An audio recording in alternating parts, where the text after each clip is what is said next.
Bom, vamos analisar então algumas das características principais das funções trigonométricas que estudámos até agora, portanto, do seno, do cosseno e da tangente.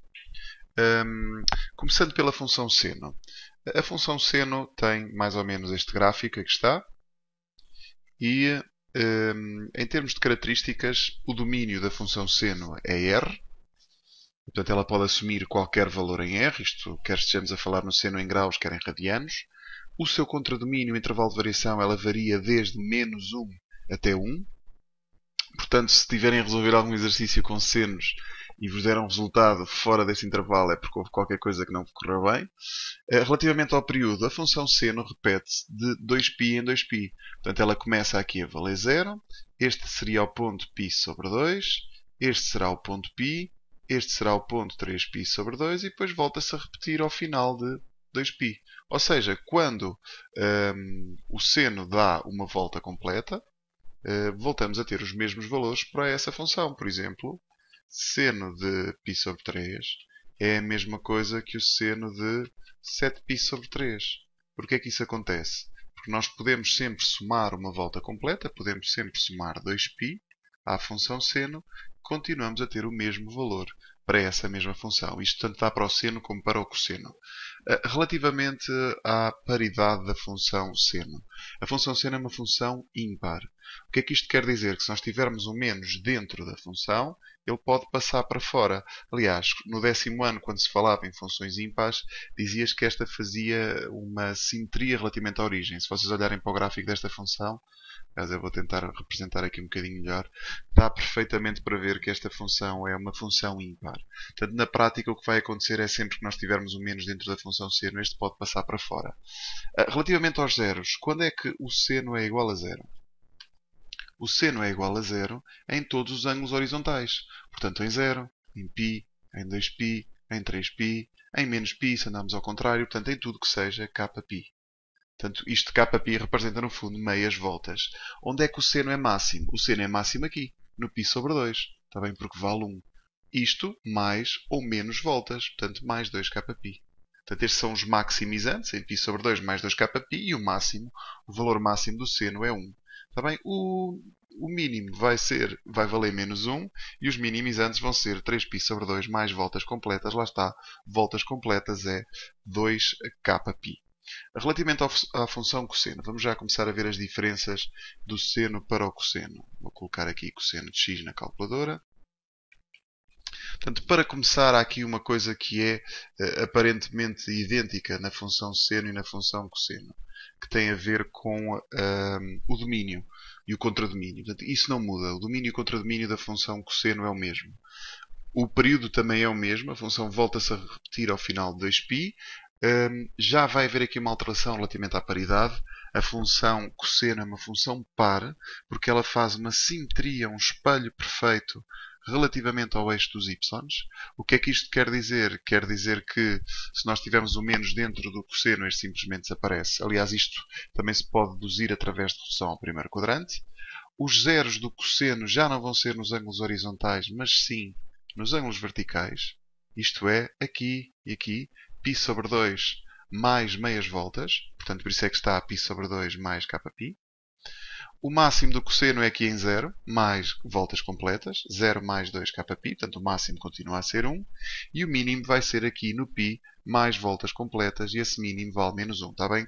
Distingam os mínimos dos minimizantes. Mínimo é o valor no y, é o valor da função. E os minimizantes é o valor do x, onde esse mínimo é atingido. Finalmente, sobre a função tangente. O último gráfico que nós vamos considerar aqui. Vai haver já uma pequena alteração relativamente ao domínio da função e ao contradomínio também. Portanto, relativamente ao domínio, esta função tangente vai ter aqui umas quantas assíntotas verticais. Porquê? Porque nós já vimos, quando tivemos a estudar o círculo trigonométrico, que há ângulos para o qual a tangente não existe. E esses ângulos são todos os ângulos verticais. O motivo por isso, para podermos justificar melhor isso, recordem que a tangente é seno sobre o cosseno. Desculpem.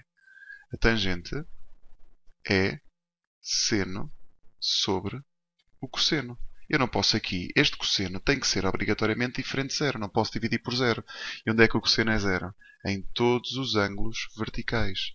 Por isso é que o domínio da tangente é R, exceto os ângulos verticais, porque a tangente não existe em π sobre 2, em 3π sobre 2, por aí fora. O contradomínio também vai ser diferente. Se vocês olharem aqui para a função tangente, o contradomínio é R. Ela assume todos os valores. O período vai ser mais curtinho. O período desta função, portanto, ela aqui é o π sobre 2 e aqui ela vai ser o π. Portanto, o que é que está a acontecer? A função repete-se de π em π. Portanto, o período é metade do período das outras funções. A tangente também é como o seno, também é uma função ímpar. Também faz uma simetria relativamente à origem. E tem os mesmos zeros que a função seno. Porquê? Então, a tangente não é seno sobre o cosseno. Quando é que uma divisão é zero? Quando a parte que está em cima é igual a zero. Portanto, a tangente é zero nos mesmos pontos onde o seno é zero. Relativamente a extremos, a função tangente não tem qualquer extremo. Este quadro de monotonia nós já o analisámos na última aula, mas podemos aprofundar um bocadinho mais isto. Por exemplo, a função tangente, se vocês repararem, ela é sempre crescente. A função seno é crescente no primeiro quadrante, decresce, deixem-me só puxar aqui um bocadinho para o lado para vocês verem tudo, cresce no primeiro quadrante, portanto aqui é até π sobre 2, decresce no segundo e no terceiro, e depois cresce no quarto quadrante. O cosseno começa logo a descer. Vou-vos já mostrar a função cosseno. Decresce no primeiro e no segundo quadrante e cresce no terceiro e no quarto. Antes de passarmos aqui à tabela, quer dizer, já podemos falar disto, sobre a tabela das transformações. Porque há muitos exercícios em que se estudam, por exemplo, funções deste género. Seno de 2x menos 4. Qual é a diferença da função seno para esta seno? Vou se calhar utilizar o Corel Painter, é melhor. Qual é a diferença da função seno de x para o seno de 2x menos 4? Há aí umas quantas transformações que ocorrem na função. E que transformações são essas? Bom, se nós olharmos ali para a tabela das transformações, eu vou já voltar a colocar aqui a tabela, existem no fundo dois grandes tipos de transformações. As transformações fora, que são estas aqui, que são as ímpares nesta tabela, e as transformações dentro. Isto tudo foi estudado no 10º ano, mas vamos dar aqui uma revisãozinha nisto. Se nós somarmos um certo valor a uma função, ela sobe. Se subtrairmos, ela desce. Dentro é ao contrário. Se nós somarmos, ela anda para a esquerda. É sempre ao contrário dentro, não sei se recordam disso. Se subtrairmos, ela anda para a direita, porque a translação é sempre ao contrário. Depois, relativamente à multiplicação, se eu multiplicar fora por um determinado valor, se este valor for maior do que 1, a função estica de acordo com o eixo dos y, na direção dos eixos dos y, tal e qual como estão aqui nestas setas. Se o número que está a multiplicar for menor do que 1, a função encolhe assim. Dentro é ao contrário. Se nós multiplicarmos por um número maior do que 1, ela encolhe segundo esse fator. Por exemplo, se multiplicarmos dentro por 2, a função encolhe para metade. Se multiplicarmos, por exemplo, por um meio dentro da função, ela estica para o dobro. E estica horizontalmente, está bem? Depois os menos fora e os menos dentro. O menos fora faz uma simetria relativamente ao eixo de x, portanto o que está em cima passa para baixo, está em baixo passa para cima. O menos dentro faz a mesma coisa, só que horizontalmente, isto é, o que está do lado direito passa para o lado esquerdo, o que está do lado esquerdo passa para o lado direito. E agora falemos também dos módulos, são mais raras de surgirem em perguntas de teste ou de fichas, mas se tivermos um módulo fora da função, o que está em baixo passa para cima, o que está em cima mantém-se. O módulo dentro da função faz com que o que está do lado direito se mantenha e depois faz uma simetria desse lado direito para o lado esquerdo, portanto o lado esquerdo antigo desaparece. Portanto, voltando àquela questão de há pouco, se eu tiver o seno de x, que transformações é que a função sofre para chegarmos ao seno 2x menos 4? Portanto, podemos começar pela transformação fora, por exemplo, que é esta aqui. O que é que vai acontecer à função? Somando fora menos 4, a função desce 4 unidades. Ou seja, sofre uma translação vertical de 4 unidades para baixo. E depois o 2 dentro da função. Como é dentro, é uma transformação horizontal. Dentro as coisas funcionam ao contrário. A função contrai segundo o fator 1/2. segundo um fator 1 meio. Isto vai nos servir para falarmos também um bocadinho sobre contradomínio e período, outro tipo de funções. Relativamente às equações, eu vou saltar isto porque a próxima aula vai ser só sobre as equações. Eu vou resolver algumas equações e mostrar como é que elas se aplicam, que tipo de equações é que há, mas isto mais vale ficar para uma aula, porque é um assunto relativamente delicado. Eu vou aproveitar para falar sobre o contradomínio e o período de uma função. Por exemplo, aquela função há pouco, seno de 2x menos 4, qual é que será o período desta função seno de 2x menos 4?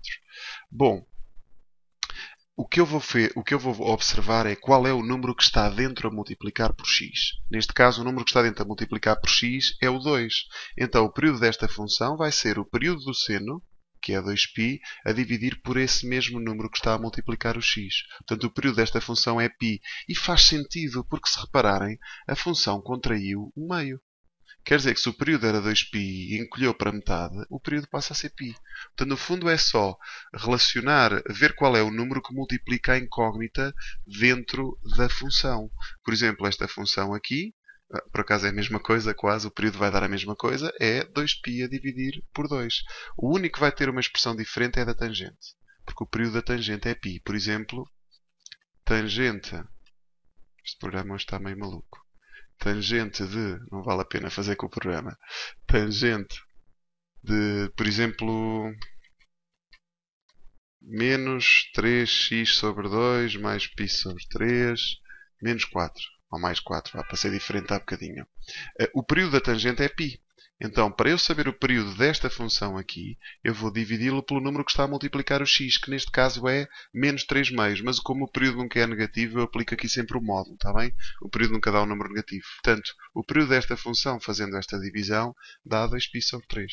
Está bem? É simples, é assim que vocês calculam rapidamente o período da função. Isto tem muito a ver com aquelas transformações que eu referi há pouco. Relativamente a contradomínio, por exemplo, eu tenho aqui o exemplo todo resolvido desde o início, nada melhor do que vermos este exemplo. Imaginem que vos é pedido para calcular o período desta função aqui.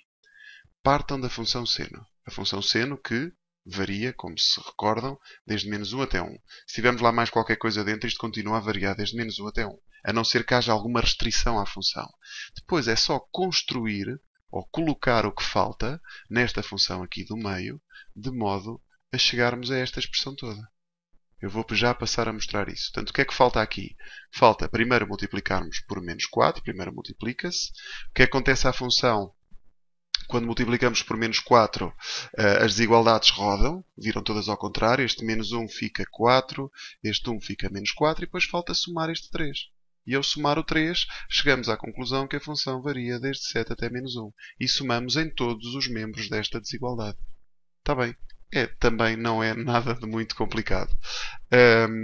Normalmente este tipo de perguntas aparecem muito na parte de desenvolvimento. As pessoas costumam meter até uma expressão de uma função e depois pedem uma data de informação sobre essa mesma função, nomeadamente domínios, contradomínios, zeros, determinados valores da função, período da função.